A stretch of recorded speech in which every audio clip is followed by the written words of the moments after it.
Oh, look at that. You pour me a little more wine, too. Of course. So, just so you know, these are always very unscripted and just weird, and we just roll with it. So Let's do it.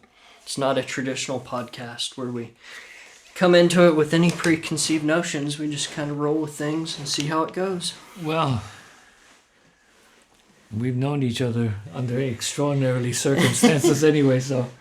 So for everyone listening, it's me, Matt, again, but you probably know that if you're listening.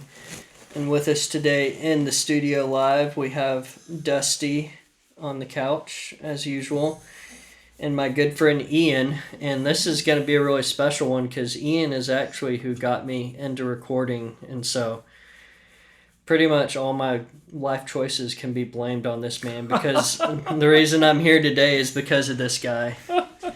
But long and short of it, that we'll probably get into eventually. I went to Beloit College in Wisconsin, and Ian was a professor there in the music department. He also owned a recording studio there in town that was part of the college, and I ended up taking an intro to recording class, and that's kind of how my life rapidly went downhill. And went... Again, I am here today because of Ian. And I couldn't have appreciated him more if I tried. Guilty as charged. You're very guilty. Yes. But let's start from the very beginning. How did you end up in Beloit, Wisconsin? It was actually very interesting. We left China shortly after I was born, and bombs were falling all around us. The biggest issue at that time was that the communist Mao Zedong and his army wanted to take over China. And the short version is, as the bombs fell, I almost lost my father because he went up to get my formula. And it turned out that the bomb made a direct hit at the second floor of the building that they were living in. And so that went off while he was gone. When he was gone. And he peeked around the corner. That the bomb didn't hit directly, thankfully, at the kitchen where he was. So he brought the formula down. And the family thankfully continued. But shortly thereafter, through really some pretty harsh times that I'm not going to go into right now, they made a decision that because I was at the time, I was the only male member of the next generation. And as you well know, because you lived over there, it was important for the male species to sustain the name of the family. So they made a decision for our family to leave China and go to Hong Kong. And as a result, we remained there for the better part of 10 years. And all that time, I didn't realize it until within the last 20 years or so that they worked, mom and dad worked on coming to the United States.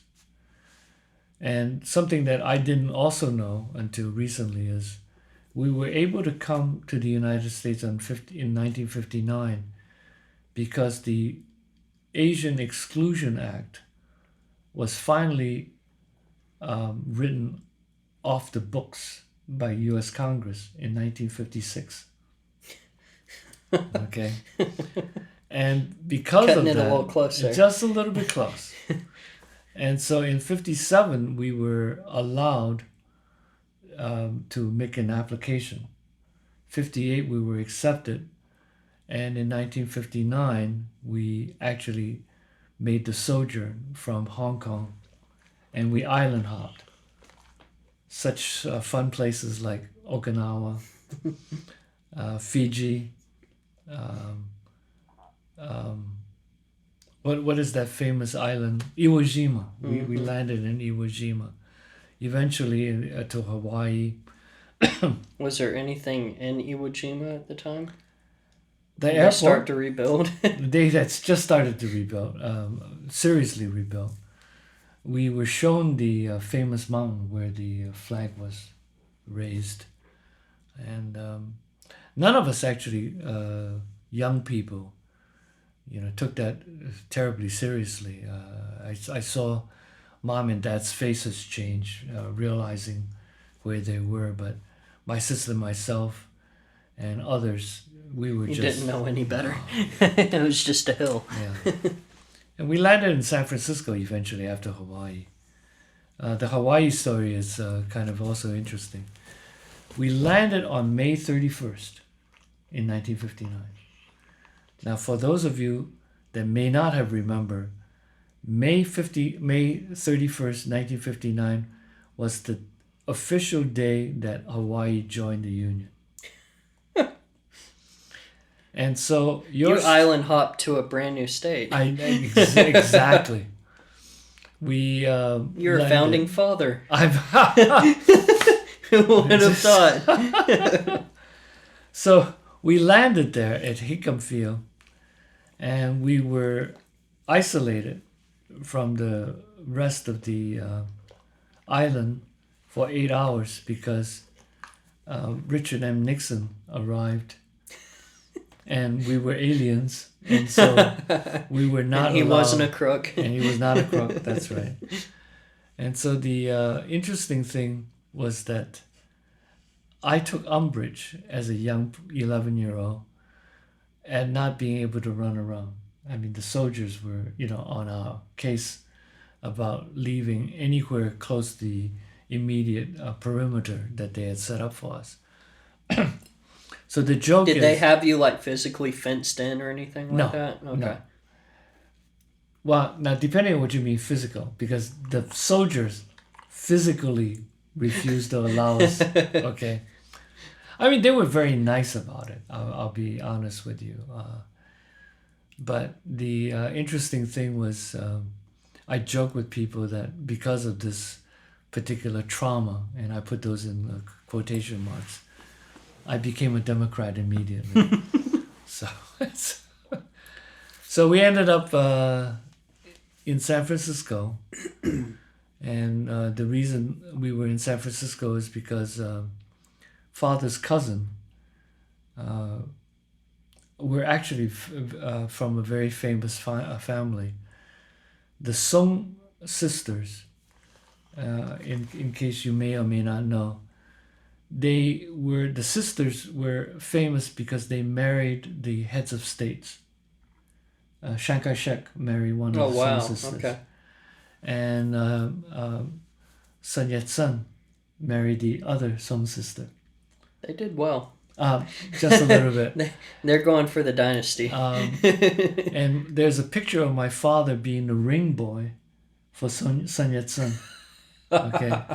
So, long story short, my family was very wealthy.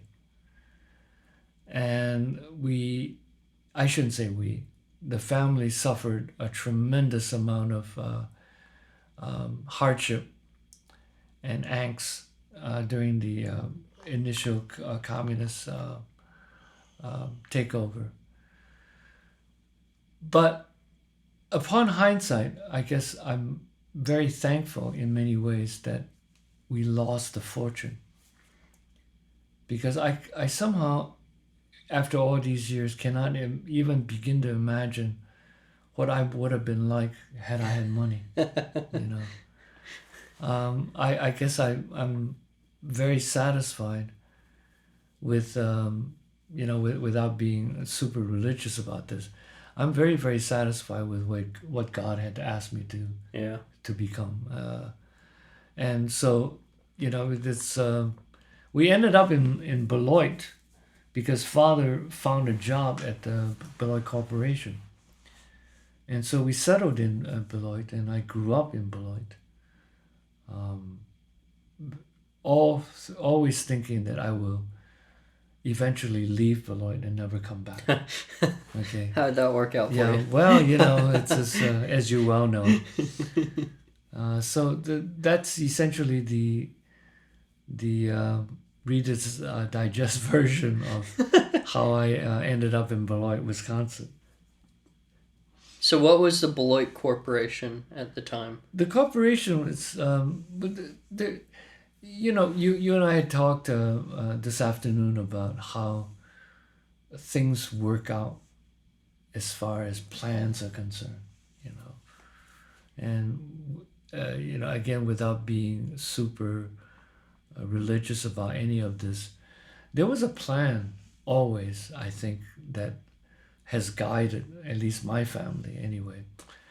So the things that I need to let you know is, in China, the family had owned a paper making company. The company is still in existence, as a matter of fact. When father had was running the company, they had made cardboard boxes. They actually specialized in cardboard boxes. And he was actually very proud of it, because the engineering, and he was an engineer, he had studied at Berkeley in California, was one of the strongest cardboard ever made at that particular time. And of course, you and I both know very well the cardboard that is being used today is essentially paperweight. Yeah, it's horrible. But the connection between our family and Beloit is all the machine came from Beloit. Oh, okay. Okay, the corporation at Beloit used to make all the machinery for many of the paper companies around the world. They were the fourth leading paper machine company in the world. Beloit was this famous. Well, there's still a lot of that in Beloit. I've got a friend, Lon, that works at, I think Faye Yogurt has a factory in Beloit. Yes. And he's in charge of all their, writing the code for the machinery and stuff. So, I know a lot of those factories are still going in Beloit, even to this day. Thankfully. And this is the biggest reason why Beloit didn't actually sink into the bottom of Wisconsin. They had industry.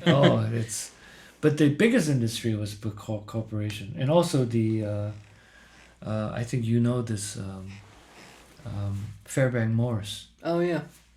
That made the diesel engine for the submarines. Did you know that there's a warship named the USS Beloit? No, yeah, I didn't know it just that. came out. They just. Is it a newer one? It's a newer one. Huh. It's one of the new destroyers that the army. Well, that's definitely what I equate Beloit with. So when we came to the States, and father needed a job, obviously, he made an application to Beloit Corp, and it was called Beloit Ironworks in those days, and it was extremely wealthy. The first 5 years we were in Beloit, the corporation, before it was a corporation, the Niese family, N-E-E-S-E, took care of their workers. We were talking about, whether you were a draftsman, which father started out being at the corporation, or whether you were one of the engineers, or whether you were one of the workers on the floor. Every Christmas, you get a bonus. And we're talking about a bonus, okay? And all the kids were privy to a party in which they handed out presents. And I just remember... They don't do it like that anymore. No, they don't. I remember one of the life's lessons that I had to learn from my mother was there was a toy I really had coveted. and instead I got something else. And I was in a blue funk. At which point my mother looked at me and said, "You have to remember, God has given you things that other people don't have. So be thankful you at least got something." And I went home, and you know what it was that I had gotten? It was a pencil set. And to this day, I still have that pencil set. Jeez. Because all of a sudden it meant, enough to me that I actually pay attention to that set. You understood the gravity. Right. So, but that's how we ended up in Beloit. So because of that pencil set, you became an artist, right? Beautiful things. No. You decided to take up the piano. It started in Hong Kong. When you were a kid? When I was 4 years old. I was in the... well, you were in Hong Kong, right? I visited Hong Kong. Okay. Do you remember the Tiger Balm Gardens? Okay. I was in Hong Kong for like a day and a half. Okay. Like I haven't spent a good amount of time there. So on the island, in one of the hills, the Tiger Balm Corporation, eventually became a corporation, made their seminal and famous ointment for joints and whatever. And the school that I had gone to was down the road from that particular gardens. And I just remember walking into this extraordinarily cold-looking building with my little uniform. Okay, I'm sure you remember those days.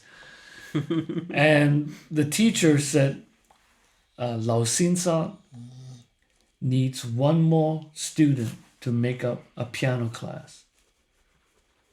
And yours truly volunteered." I was very Asian of you. Of course. I raised my hand and, they were very happy that I did. Went home and told Mom and Dad, and Mom screamed, "We don't even have a piano. What are you they're going to have to thinking?" buy a piano. Which, funny enough, segueing into that's the reason Kauai made those little pianos was for people. So it was funny. I've talked about this in other podcasts, but that tiny little Kauai piano, I was having problems finding information on it. So I emailed Kauai, Japan about it. And like 2 months later, I got this very Japanese response that obviously had been translated into English, broken English, saying that this piano that you have is of very low quality and is not suitable for your recording studio. It was made for poor people that could not afford a full-size piano. Please buy one of our new RX series pianos for your studio. Sincerely, Kauai, Japan. So it was pretty comical trying to find information on that piano because that's why they made that. They made it for smaller apartments. And the keys are small. The keys are smaller on it because it was designed for kids. It was for families that couldn't afford a big piano that needed one for their kids. They was extremely successful, and after playing on it, it's not a bad piano at all. It's not. I've played plenty of uprights that sound worse than that. You remember the old Everett's? Mm-hmm. Yeah, that's a piece of crap, and well, I shouldn't say that. I mean, Everett actually was. They made some good stuff. Very utilitarian. Yeah, you just had to look hard. But I was 4 years old, and so I went home, and Mother then went directly to the phone and called her sister. And I thought, why are you calling Auntie, Teresa? Well, I had forgotten that Uncle Ma and Auntie Teresa own a piano store. They sold pianos. So my very first piano was a Robert Schumann. It was a terrible piano. But it was a piano. It was a piano. Yep. And so Lao Xin San gave me my first lesson, and apparently discovered that I had a very decent ear because she immediately enrolled me in the A-level test. Okay, and I had no idea what the heck A-level, X-level, O levels. And so I played my scale, and the guy turned me around and said, "Name this note." And I went A, C, D. And he turned around and said, Perfect pitch. Yeah, perfect pitch. I've lost it since then. Okay, but I really enjoy playing because it was something that was very satisfying. I discovered that I could create sounds on the piano that not too many people can create. Not to say that I was a genius by any means, but what was curious was that It's nice spelling special. Well, I discovered that by making different touches on the keyboard, I could create different sounds just because of, how the hammer hits. And fast forward, when I studied in Italy, this is what one of the things that Frugoni said to me. He said, "I've never had a student that can create so much color from a piano before." And I guess I fell in love with the man, immediately because of that compliment. And not just because of that compliment, but he had taught me so much.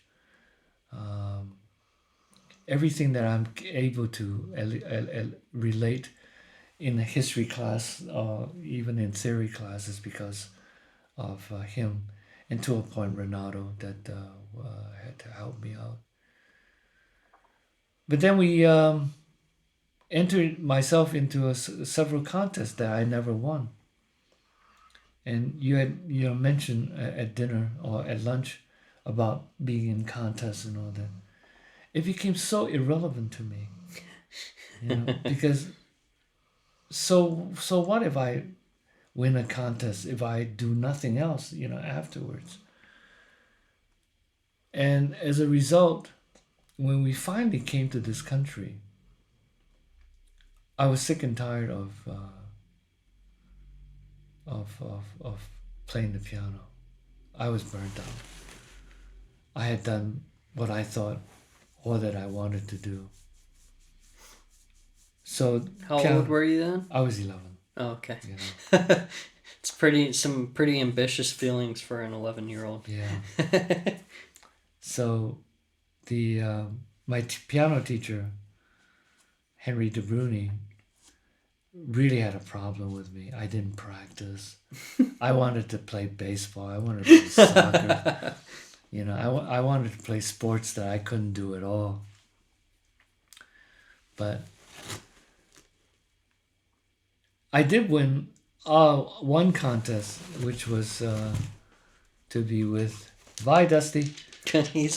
Doggy's leaving. The TEDMAC Amateur Hour. I don't know if you remember that at all. No. So was that a TV thing? Yeah, it was a TV thing. Okay. It was early 1960 TV, in which the TEDMAC Amateur Hour was to give young people an opportunity to come to New York and be on TV. It was a hack deal. It was like a variety hour kind of thing. Yeah, okay. Very much so. And I played the Chopin. Is this radio or video? This was TV. So somewhere out there's evidence a video of this. Yes. Okay. It was live TV.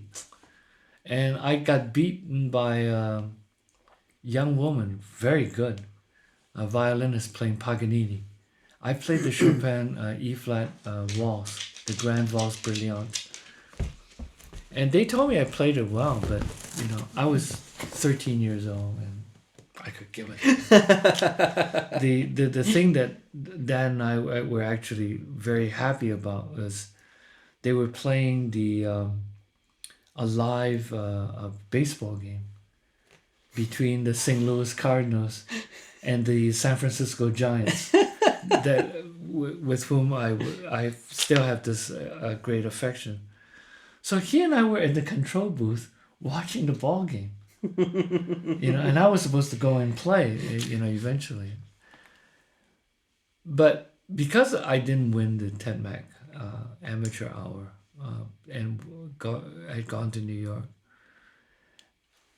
I just thought, well, my music career is done. It's over. And I didn't practice. I mean, I could play. I could read the spots up the page. Didn't mean anything to me. And so, fast forward, I went to University of Wisconsin, and I wanted to be a lawyer. Funny. Really? We had talked about that a moment After ago. our discussions about lawyers today. Now, do you know why? Do you know why I wanted to be a lawyer? No. Okay, I had just become 3 years ago, before college, in 1964, became a U.S. citizen. I had qualified, and I had to study how to speak almost correct English. So hold on a second. So you didn't qualify because your parents did? Well, it was a little bit complicated because I was over 13 years old. My sister went in with them, but because I was of school age. So 13 was like the arbitrary cutoff back time, then. right. Okay, interesting. So I had to learn, and to this day, I do not regret that I had the opportunity. I had to memorize and be able to speak intelligently the Constitution of the United States.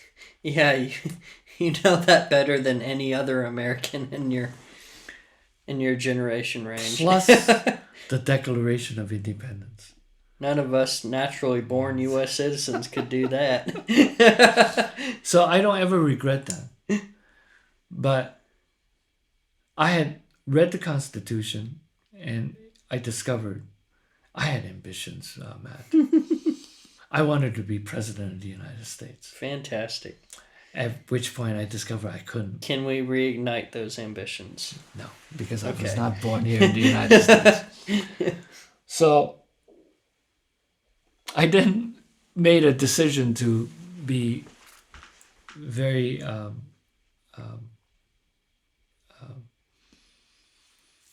what's the word I want to use? I'll just use the word again. Ambitious. And so I read, are you ready for this? I read the Constitution of Wisconsin. And it's a piece of confusing, contradictory, piece of... Not as eloquent as the national Constitution. No. To say the least. It's... because what they did was they did not have the a proviso for amendments.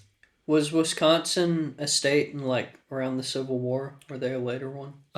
They were a state in 1846. Okay. So they were before the Civil War. Gosh, so Beloit was around before Wisconsin was a state. That's correct. Wow. Okay. That's correct. And I mean, the history of Beloit is actually rather rich. Well, I remember them being one of the older liberal arts colleges, but... Well, we still are the oldest liberal arts college in the state. Oh yeah, that's not going to change for another 100 years, probably. At least. But it was beautiful to have read that I could be a senator. Okay? Can't be president. I cannot be a president. So in order to be a senator, I had it in my mind that I needed to be a lawyer, a good lawyer. So I went to my first pre-law class. At UW. At UW. And the person looked at me in the class and said, "Today, we're going to tell you how to make a white lie." And the word lie stuck in my craw. Well, that's essential for being a lawyer. Yeah. And this is where my Christian upbringing came to fore. Okay. Because we were, as you and I both know, we were taught never to really lie. We could Only white lies. Like, Only yeah, you white look lies. beautiful today. Right. Things that do not hurt. So, in order to do a white lie, in this particular instance, and I think the proverbial straw that broke the camel's back in this case for me is, he said, your client is guilty. It couldn't be any more guilty. But you need to get him off or her off. So this is what you must say to the judge in order to start the proceeding. And it was such a crock of shit. And so I dropped pre-law and immediately went back to something that I knew, which was music. So in 1967, that's when I made that decision.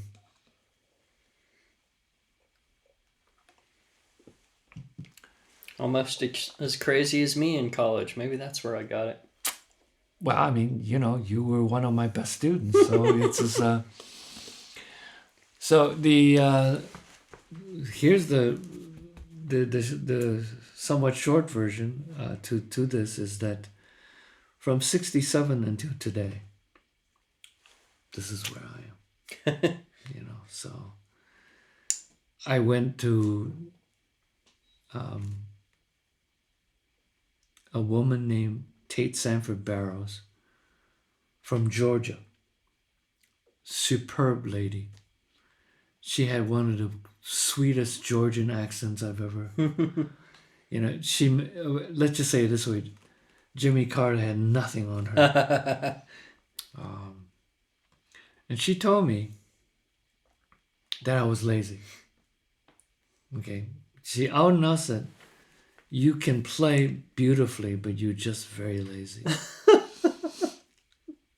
And then I studied with music theory with Bruce Benward, the text that I use with all of you. Uh-huh. And he was the one that told me, and I had said to him after one class, I said, Dr. Benward, I really apologize. I am your singularly worst student ever. And he said, oh, no. Don't pat yourself on the back. I've had worse. And I thought, Jesus, how could you have worse student than me? And then as I turned around to leave, after he gave me some real words of encouragement as to how I could actually catch up and pass the course, he said, I'm not going to give you an A because you don't deserve one.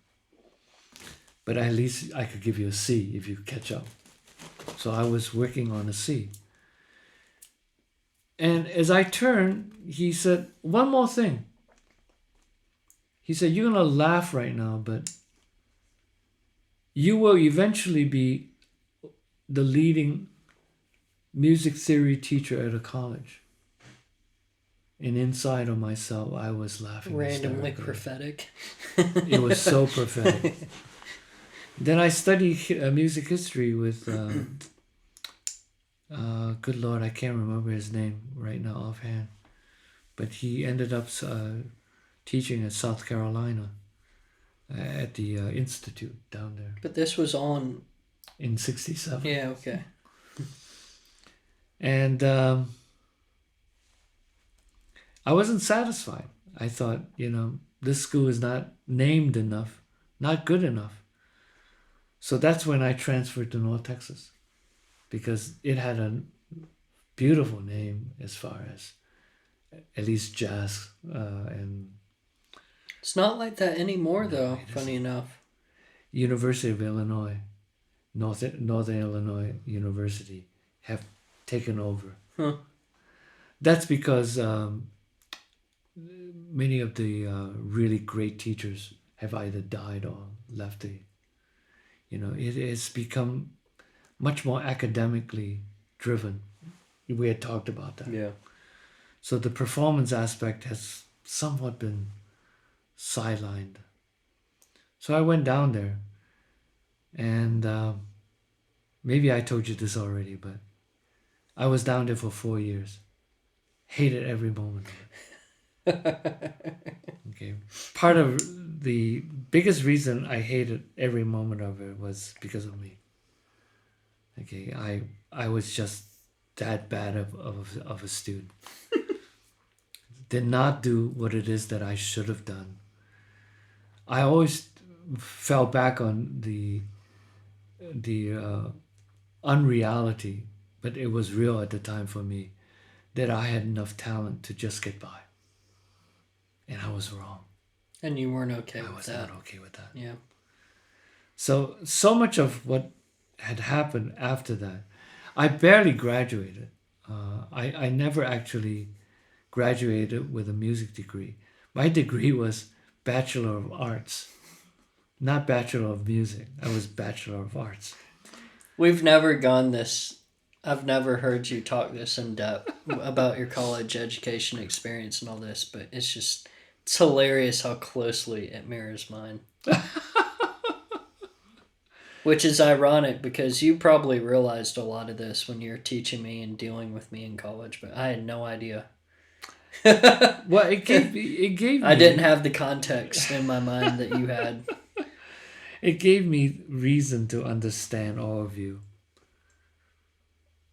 as individuals, because when I was there, I was among 1,500 music students, and I was lost in the mix. And in those days also, if you cannot perform, you became a music educator, which is the wrong... That's just what you did. Yeah, which is the wrong thing to do. So as a result, I was really awful. I treated women very badly. I dated, I had lots of girlfriends, none of whom I was very serious with.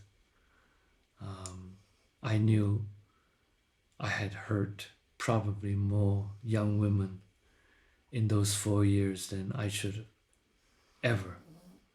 And this is also one of the reasons why when I told you a while ago, when I went to Italy, that my relationship with Caroline was as special as it was, because I just did not want to hurt her at all. But what really turned it around was a family named the Maguires. David Maguire was the music ed professor at Beloit College. And when we first came to Beloit, Mother was at a grocery store in which Catherine Maguire looked at her and said, "You're not from here, are you? You think? You're new to Beloit." And Mother, in her very broken English, said, we had just arrived. And it was, that's okay. He is... My dog's being very weird right now.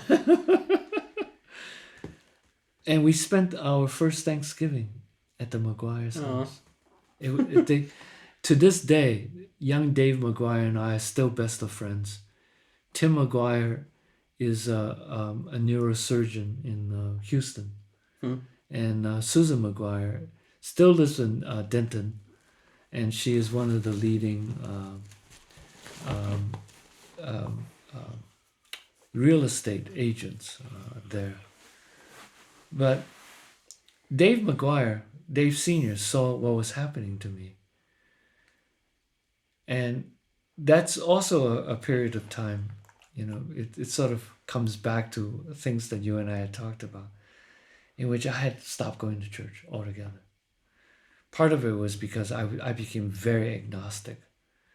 The questioning of the existence of God became very paramount in my thinking, rightly or wrongly. And so it was my senior year, my 4th year at North Texas. And I knew for some reason that I had spent 2 years too many at, okay. And that's because I just managed to. Okay, I never told you this.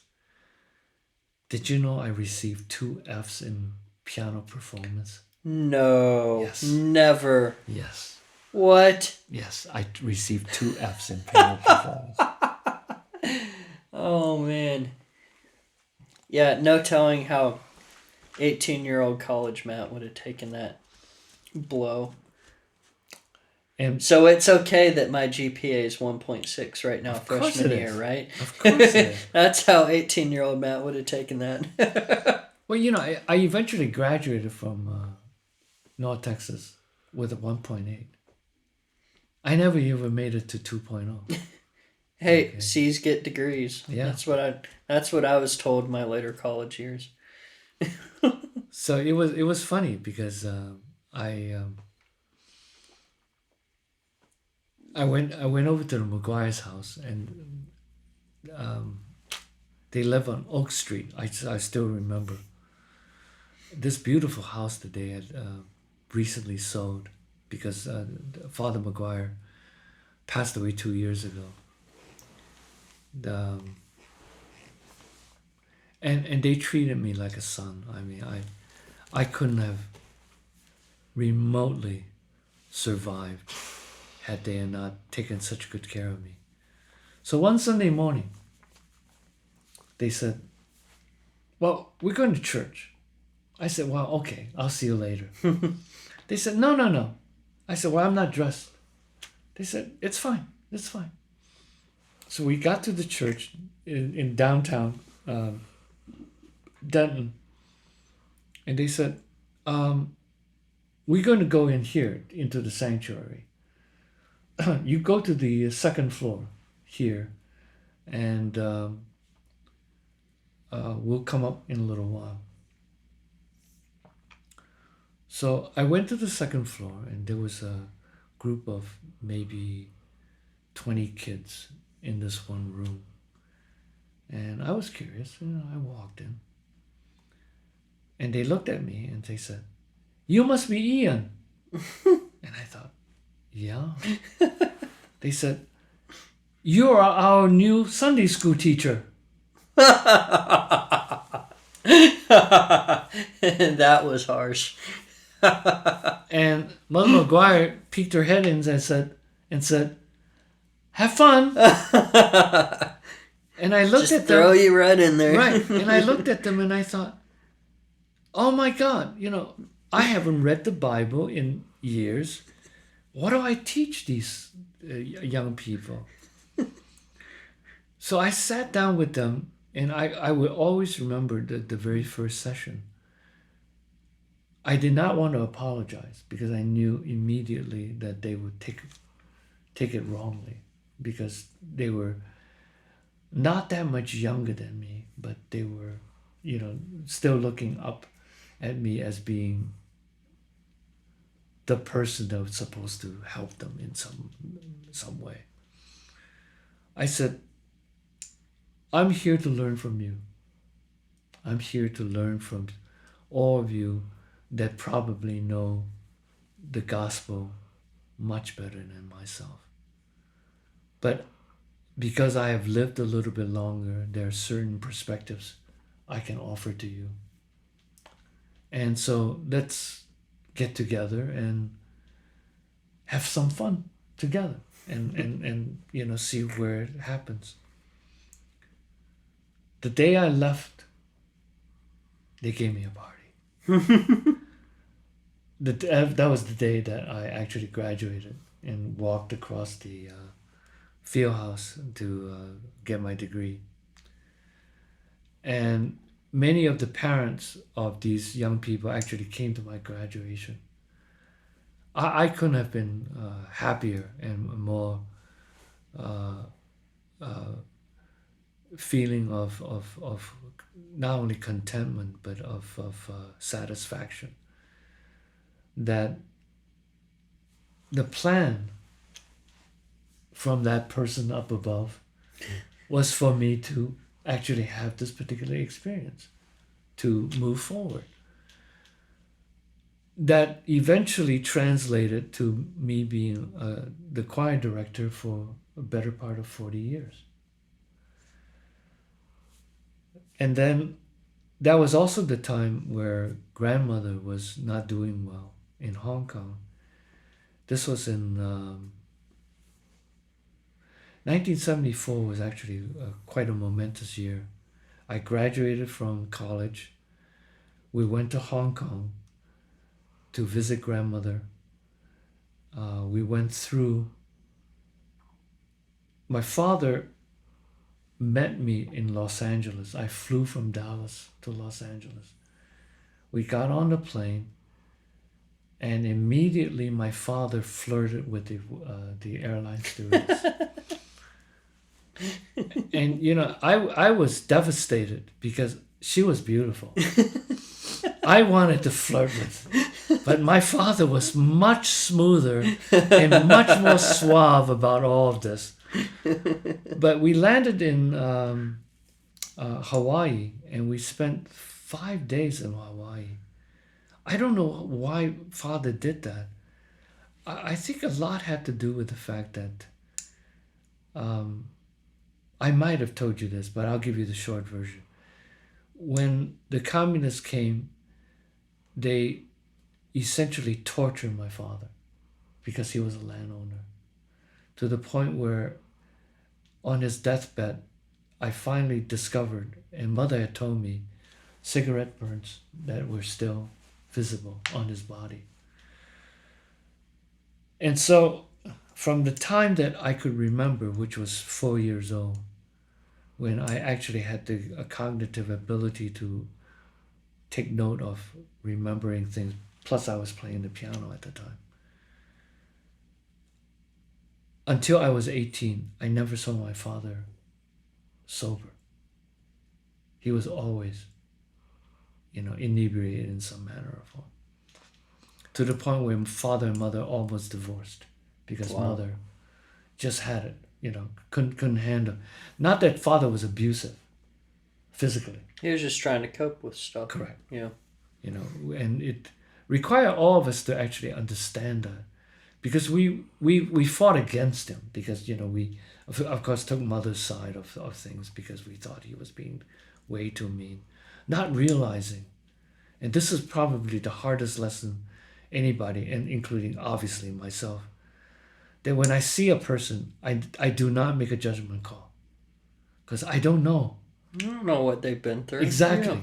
Yeah. They could have gotten up wrong.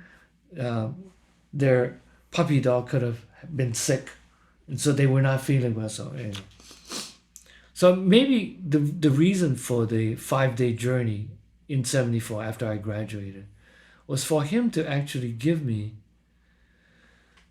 the time that he never gave me when I was growing up. Yeah.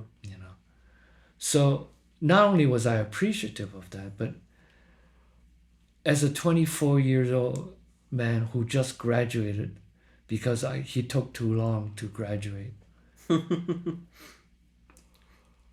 The 5 days in Hawaii was 5 of the most glorious days I think I've ever spent. Well, now you know why you did that. Exactly. Yeah. But there was one additional thing. I had never met the family in Taiwan. Oh, really? Yeah, never met them. Huh. And now this is the family that came as a result of Chiang Kai-shek. Yeah. And Mei Ling. I had no idea at the time, but I met the Generalissimo of Taiwan, the son, who happens to be my third cousin. I had no idea you had that kind of connection. With Neither did I until later in life. So we stopped in Taiwan, and we lived like kings. $1 went a hell of a long ways. We were roomed in this extraordinary 5-star hotel with more antiques. It was just, And then we Well, were the smart people all moved to Taiwan. And brought all the cool stuff over with them. That's correct. That was the impression I got when I lived there. And you are absolutely right, because and having not remember my Chinese, I remember we were. Well, if you were Hong Kong, you're probably Cantonese. And they spoke Mandarin. I never spoke Mandarin. I spoke Cantonese. I spoke Shanghainese. Okay. But I never learned Mandarin. So were people still speaking Cantonese in Taiwan at that time? No. Okay. Father actually was smart enough. His Mandarin was horrible. The only person that knew actually how to speak Mandarin was my mother, and she was fantastic. But father discovered that most of the people he knew in China spoke Shanghai. So he just communicated with them in Shanghai. And when we were at the hotel, he did his very best to use Mandarin. My Cantonese sucked, so I just never spoke at all. Some of them actually spoke very decent English, especially in the hotel staff. Well, I remember that was the big complaint with a lot of people in Taiwan, because like you either spoke Mandarin or you spoke like Hakka, like if you knew the traditional people there. But like all the people in Taiwan spoke Mandarin, but you'd watch big budget Chinese movies where they hired all these actors from Hong Kong that only spoke Cantonese. And they made them speak Mandarin in the film. So like you knew it because you'd have all these Chinese actors trying to speak Mandarin that couldn't speak Mandarin because they were all from Hong Kong and spoke Cantonese. and the accent sounds terrible. It's just. And even someone like me that didn't know much Mandarin, like it was almost like listening to a Southerner trying to talk like a New York person in English. Like it was. Even someone that doesn't know much Mandarin, you could tell like they were struggling with it. It was like something wasn't right. I can't tell you specifically what it was, but I could tell like they're not. Something's not right there. So we met the Generalissimo, and they had a cordial, the father just wanted to pay his respects, did not want anything from him whatsoever. And I just remember it was not a warm reception at all. It was just, really, it was like, oh, okay, well, I hope you guys leave soon. It was that cold. So were they bitter because they went to the U.S. and not Taiwan? Part of it, I think, was that, but the other part of it was he is very wealthy, or he was very wealthy, and we were not. So he made the equation that unless you are of his class, people mistakenly. He probably needed more friends at that time. Sure he needed people with money to feel like he was going to survive. And it was a I get that. time. Yeah. 74 was not a good time for Taiwan. No. So it was one of those instances where, I at least got to see a member of the family that, I would never have seen. I had no idea he was sort of running the country, but... he was. Yeah, very bitterly he was running the country, as it turned out. And then we ended up in Hong Kong, and I saw grandmother, and she was so unbelievable. By that time, she was actually getting rather frail. But I saw her out of the hospital. I spent a lot of time with her. We couldn't really communicate because the Cantonese that I spoke was somewhat different than the inland Cantonese that she was accustomed. And the thing that I did learn from her, and I think it's purely because the love of a grandson and also the love of a grandmother, we made sure that we communicated effectively although we never spoke each other's language. But I had no idea she was married when she was 14. Wow. And it was a fixed marriage. 9 children later. And devastation of a grandfather who essentially never liked the daughters, only liked the sons. And she, of course, fought like crazy to make sure that mother and all her sisters were treated fairly. But what she couldn't do, and she was trying to explain this to me, it was a little difficult to understand until I realized what she was saying. Mother's family was also very wealthy. Grandfather was responsible for the start of Bank of China. So you know where my family is from. Yeah. Okay. The wealth that came to the generation after he passed away was that there were 9 of them. There were 3 brothers. The 3 brothers received 75% of the entire estate, and the other 6 received the 25%. But to my Uncle Harvey, who died 2 years ago, unfortunately, of cancer,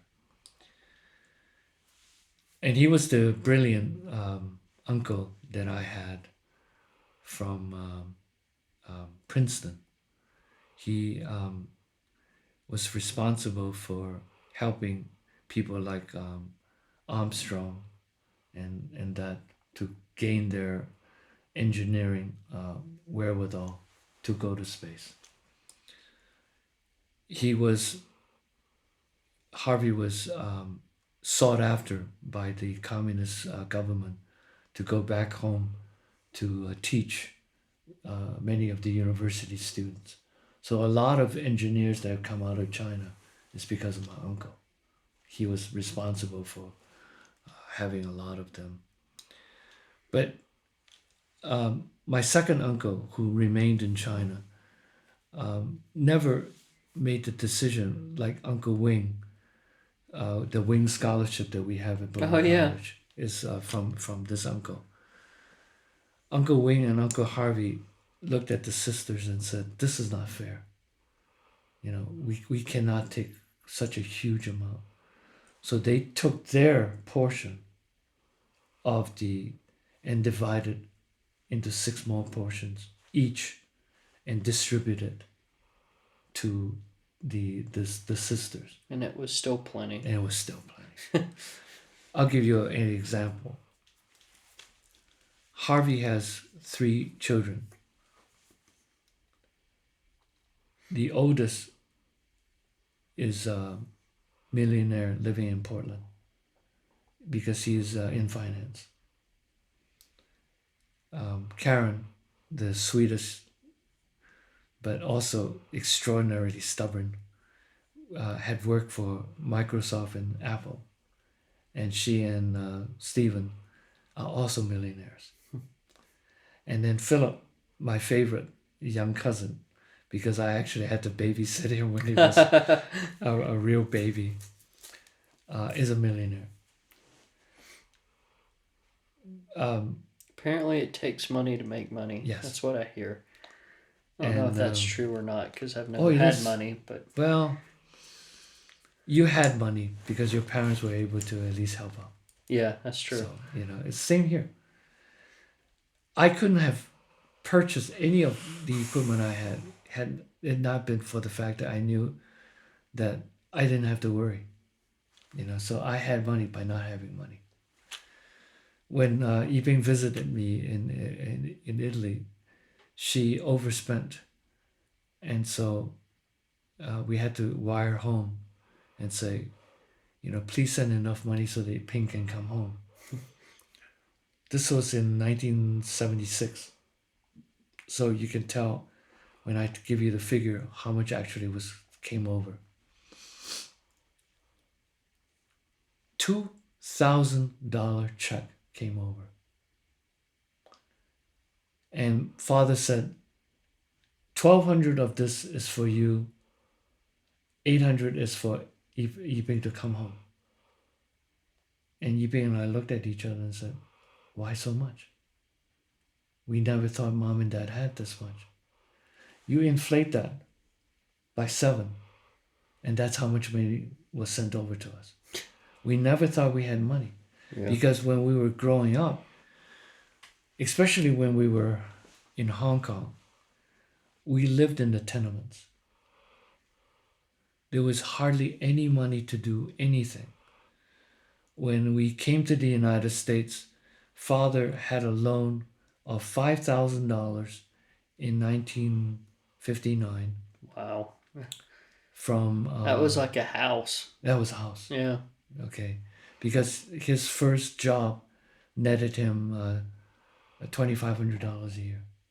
It was just, but the Bank of Shanghai was in San Francisco, was run by Mei Ling's brother, another one of our cousins.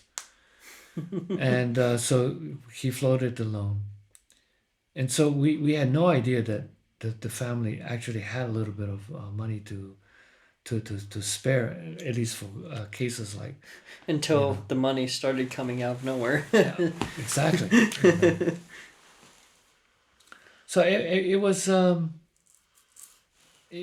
very strange to have spoken with grandmother and then realizing that we had money, but because she had taught her daughters, my aunts and my mother, never to show that you have money, you know. So mother, to her dying day, would buy things from the Salvation Army. She would go to a small retail store. She would never go to like some of the big highfalutin stores. And the most expensive blouse she bought was $20. So sidetrack, I married the right woman. The most expensive blouse she ever bought was $20. Otherwise, she makes her own. You know, so. And that's not even accounting for inflation. But essentially, you just heard a portion of my life story. It's just, how I managed to continue in music was once I came back from Hong Kong, I decided to work for Playhouse as music director. So the bulk of my knowledge of musicals came from the 2 years that I worked at a playhouse. And then I decided to get my master's degree, and I went back to University of Wisconsin. Funny story is, I made the decision. I went up there not realizing that the next day was the first day of classes. Okay. So I walked into the graduate office and I said, I want to enroll. They looked at me and said, getting a little close there, Buster Keaton. What's your name? You look familiar. And I told them, and they said, oh, you're the undergraduate that transferred.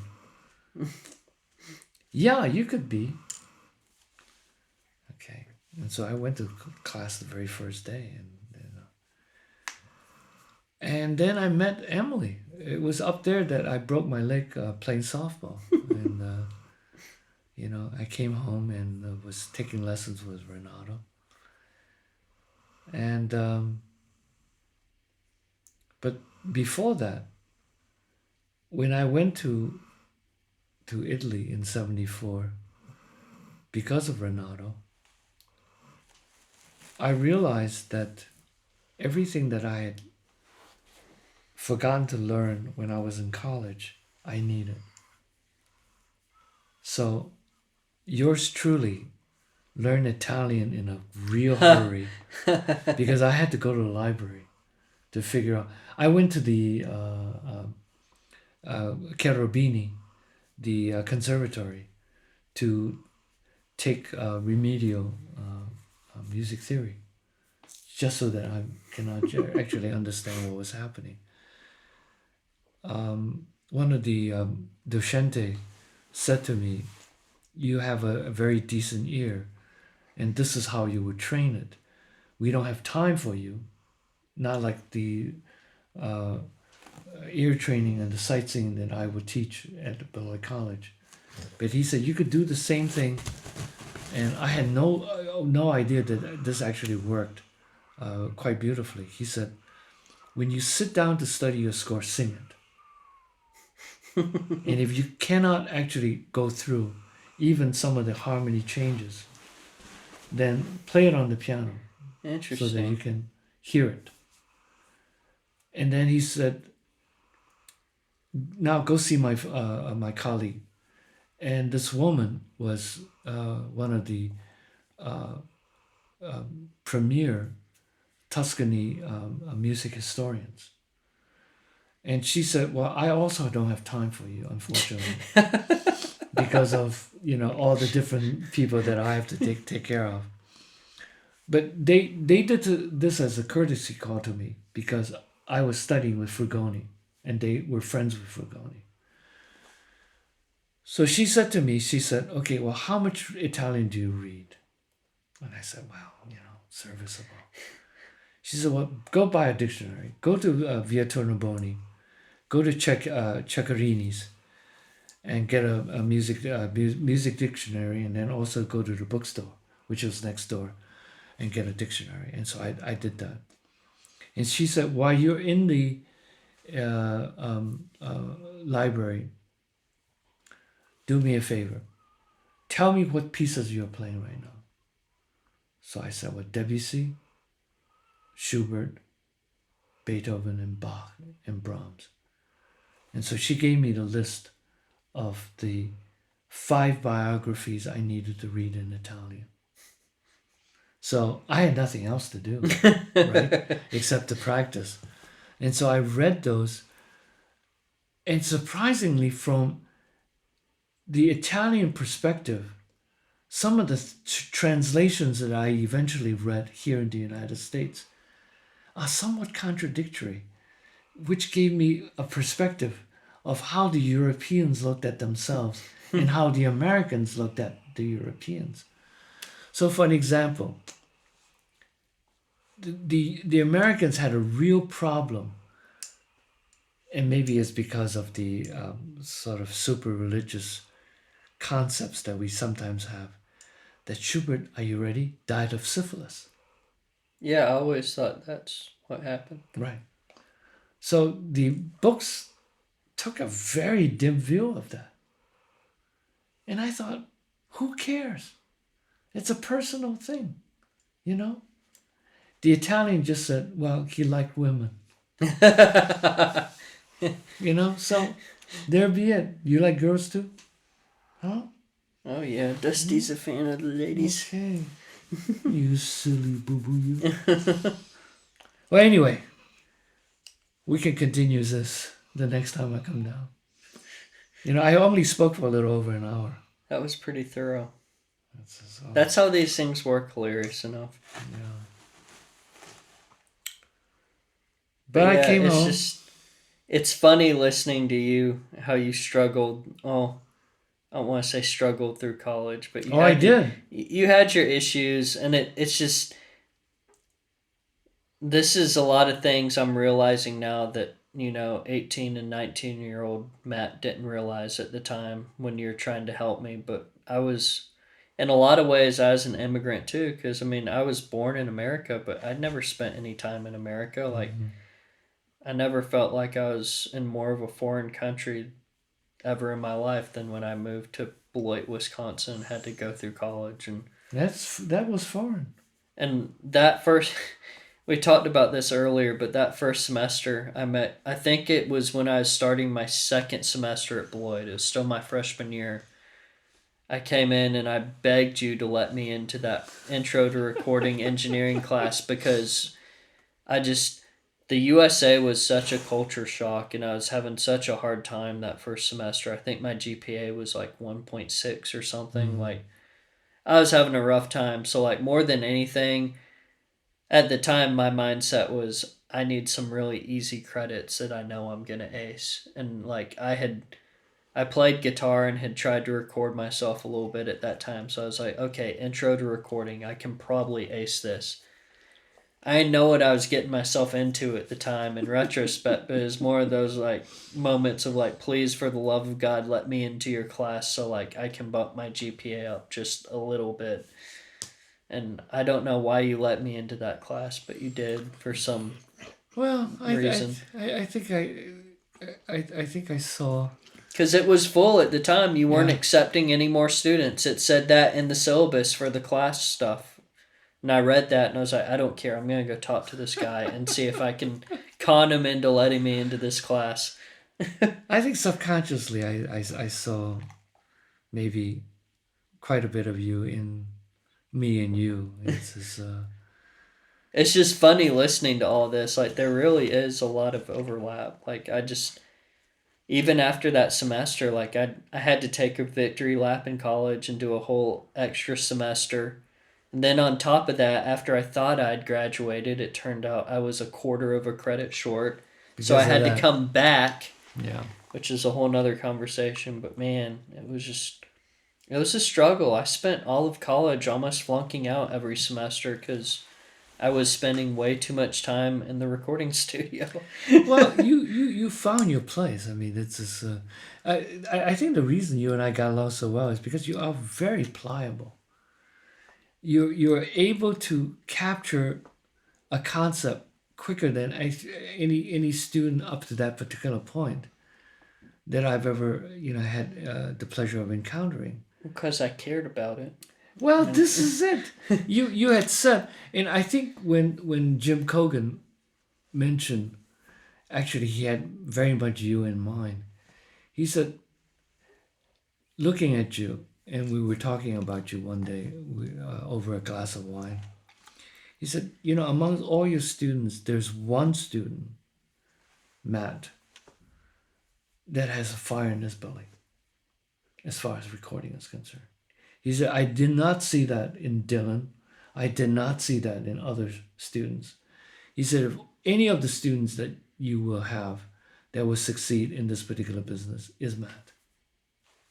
And it's funny, like 15 years later or whatever now, like I'm glad all that happened the way it did. But at the time, I just felt like I was doing something wrong almost. Like, I need to focus more on school because that's what I need to do. I need to focus less on, and like it just. But it's a weird paradigm thinking back on it because like it. But you were doing things that you loved. I know, and it was just it was this weird skewed idea of responsibility and what I should be doing, and in reality, I was doing exactly what I needed to be doing. Mm-hmm. I mean, I'm glad I hunkered down and I still graduated from college. Like, I think if I wouldn't have done that, that still would have been something I regretted to this day, even if things went the way they did. But it's just, I don't know. It's weird how your priorities shift as you grow older. And, like, what you decide to put effort into and, what you deem important and worthy of your time. I don't know. No, I think you're absolutely correct. I think the maturation process in all of us, have that. I mean, to really concur with what you said a moment ago about priorities, right around the time that you came to me was actually a rather defining moment in my Beloit College career. Up until that time, I was never home. I was always at the college. And then I looked at Emily one day and I thought, it's been 15 years. And I have not spent 15 years with you. This has got to stop. If you are going to be my life's partner, I have to, one, get to know you better. You've got to get to know me better. I have to not only spend quality time with you, but I have to spend time that is significant for you and significant for me. So that was right about that particular period of time that I stopped actually going to school. This is why when you were able to crash at the studio, you had the studio all to you. Because I was just not going to come back. I knew. I remember saying to Emily, she said, "Aren't you going down to the studio?" I said, "No, Matt's there." She said, "Is that okay?" I said, "Well, as long as he's not caught by security, he's fine." It's just, he said, why is he there? I said, "He has a lot of things he needs us to do. Like he probably wants to do some recording, some mixing. There's still parts of Pro Tools that I would never understand, but he will understand. One of these days, he may actually come and teach me, And then you got to know the boards better than I do. You know the 12 board better than I do.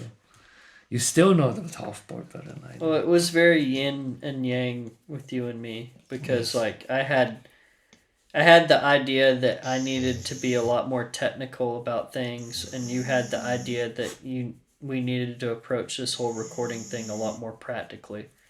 Which the more I get into this and incorporate it into my life, I realize how right you were. Like, it's not so much about the technical stuff, which again, like, I'm glad I spent time focusing on that at the time, but like, it's much more than that. Like, doesn't matter how well you know Pro Tools, it matters more how you interact with people, which is a lot more of the takeaways I learned from you when I was trying to figure all that stuff out. But yeah, so you're a silly boy. You're such a silly boy. My dog is sitting up on the couch with Ian, just whoring himself out for belly rubs right now. That's all he wants right now. Oh. You're very comfortable, aren't you? Yeah. Well, what do you think, Dusty? It's time for bed? Yeah, I think that's a good place to end stuff. Maybe we'll do a part 2. Well, we will. We'll definitely do a part 2. Again, it's funny. I mean, I kind of knew the condensed version of your life and how you ended up here, but I've never really sat down with you and gone this in depth about stuff. So it's been fun. And learning that you were just as horrible of a student as I was makes terrible. Me feel so much better.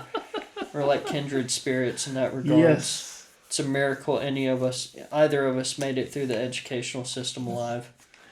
Yeah, but the irony is I'm still in education. You're still there. This is good wine, by the way. Yeah, that Josh wine. Who would have known? Told Ian they have these horribly cheesy commercials online and on TV about how he made this Josh wine in honor of his dad. His father, yeah.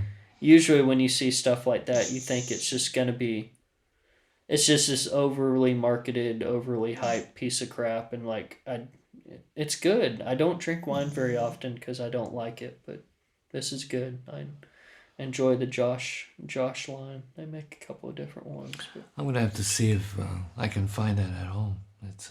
It's pretty easy to find. It's all over the place. Okay.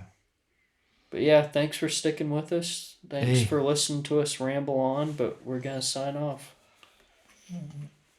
And there's Dusty whining. Yep, you're ready for bed, Bubba. All right. Okay. I'll see you in the morning.